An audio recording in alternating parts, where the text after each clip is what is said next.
Morocco کے شہر phase کے آسمان میں چاند کی روشنی اس رات کو ایک مسٹیریس چمک دے رہی تھی۔ ایسا لگتا تھا جیسے وقت خود ٹھہر گیا ہو۔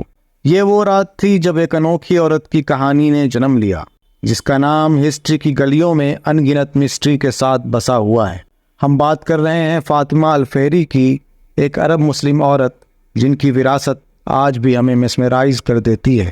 ایک چھوٹے سے قصبے قیرون سے نکل کر انہوں نے فیض میں ایک ایسی یونیورسٹی کی بنیاد ڈالی جو دنیا کا سب سے پرانا اور اب بھی لگاتار ایکٹیو یونیورسٹی مانا جاتا ہے۔ اس یونیورسٹی کا نام تھا القراوین اور اس کی بنیاد 859 عیسوی میں رکھی گئی، جو موروکو کے شہر فیز میں آج بھی موجود ہے۔ فاطمہ کو البنیان کے نام سے بھی جانا جاتا ہے۔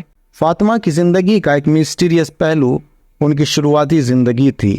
800 عیسوی کے آس پاس جب انہوں نے اس دنیا میں قدم رکھا، تب قیرون نامک قصبہ ایک ریلیجیس اور کلچرل سینٹر تھا۔ فاطمہ کا خاندان اس قصبے سے فیز کی طرف مائیگریٹ کر کے آیا تھا۔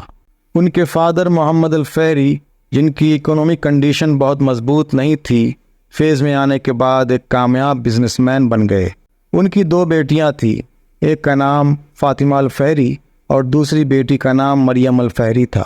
انہوں نے اپنی دونوں بیٹیوں کو اچھی تعلیم دی۔ فاطمہ اور ان کی بہن مریم کے ایجوکیشن کا اسٹینڈرڈ بہت اونچا تھا۔ دونوں نے اسلامی شریعت اور حدیث کی اسٹڈی کی اور فاطمہ نے فیض میں القراوین یونیورسٹی کی بنیاد ڈالی، جبکہ ان کی بہن مریم نے الاندلس کی بنیاد ڈالی۔ ان کے کنٹریبیوشن کی اہمیت تو بہت زیادہ ہے، لیکن ان کے پرسنل لائف کے بارے میں ہمیں بہت کم جانکاری ملتی ہے۔ 14ویں صدی کے ہسٹورین ابن ابی زارع نے ان کی زندگی کے کچھ اہم حصوں کو اجاگر کیا ہے۔ ان کے مطابق فاطمہ کی شادی کے کچھ ہی دنوں بعد ان کے ہسبینڈ اور فادر دونوں کا انتقال ہو گیا۔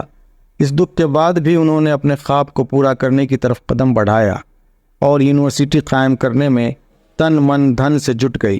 ہسٹری کے پنوں میں کھوئی ہوئی اس عظیم عورت کی کہانی ان کے ذریعے بنائے گئے یونیورسٹی کی لائبریری میں لگی آگ کی وجہ سے کچھ وقت کے لیے دھندلی ہو گئی۔ 1323 عیسوی میں القراوین یونیورسٹی کی لائبریری میں لگی آگ نے ان بیش قیمتی ایسٹ کو ختم کر دیا جس سے فاطمہ الفہری اور ان کے خاندان کے ہسٹری کے بارے میں تفصیلی جانکاری مل سکتی تھی۔ بہت سی کتابیں اس آگ میں جل کر راکھ ہو گئیں اور آج ہم ان کے بارے میں بہت زیادہ نہیں جانتے۔ حالانکہ ہسٹورینز کی محنت سے دھیرے دھیرے ہی صحیح، مگر ان کی مسٹیریس اور موٹیویٹنگ زندگی کی کہانی سے پردہ ہٹ رہا ہے۔ لیکن فاطمہ الفہری کی امیج اب بھی وقت کی چادر میں چھپی ہوئی ہے اور ان کی وراثت ایک موٹیویشن بن کر ہمارے سامنے موجود ہے۔